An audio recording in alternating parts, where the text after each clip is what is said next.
What's the one thing from school that still makes your blood boil? My name's Alex, and I was a junior at Westview High when this whole mess went down. It's been a couple of years, but thinking about it still gets my blood boiling. It happened in my intro to photography class, a mandatory elective most of us took just to check a box. The teacher, Mr. Mitchell, Mr. M, as we called him, was the kind of guy who thought he was running a military boot camp instead of a high school classroom. He had this obsession with control, always barking orders and shutting down anything that didn't fit his rigid idea of how things should be. There was this girl in my class, Emily, who was also in a couple of my other periods, English and history, I think. She was quiet, kept to herself mostly, half asleep as usual. Mr. M was droning on about aperture settings or some other photography jargon nobody cared about. Emily was sitting near the back, her phone tucked in her hoodie pocket like always. Then it happened. Her phone buzzed. Just a quick vibration, barely noticeable, but Mr. M's head snapped up like he'd heard a gunshot. He stopped mid-sentence and zeroed in on her. Phone. Now. Pocket. I'm allowed to have it, she said quietly, her voice shaky but firm. The office said it's okay. Mr. M wasn't having it. I don't care what the office said. It vibrated while I was talking, and her eyes filled with tears. She clutched it tighter, shaking her head. No, I need it. I'm leaving.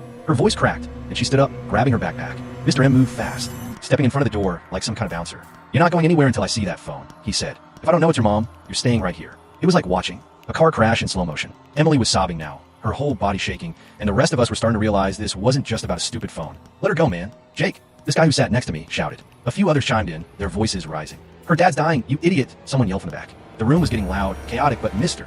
M just doubled down. I'm in charge here, he bellowed, his face turning red. You don't get to tell me what to do. He was still blocking the door, arms crossed, like he was proving a point. Here, one of them asked, looking between Mr. M and Emily, who was still clutching her phone like it was a lifeline. The second guard, this older guy who always seemed chill, took one look at Emily and softened. Hey kid, he said gently, just go to the office. It's okay. Emily didn't wait. She pushed past Mr. M, still crying, and bolted out the door. The room went dead quiet after that. Mister, that all she got? It was her mom, telling her to come to the hospital. She didn't make it in time to say goodbye. Emily was gone from school for a month. When she came back, she was different, quieter, more withdrawn. Mr. M didn't come back at all. They put him on a leave of absence, and we had to sub for the rest of the year. Rumor was he got suspended, maybe even fired, and all he cared about was his stupid ego. I hope she's doing okay now, wherever she is. And Mr. M, screw you, man. You were a dick, and you made a bad situation so much worse.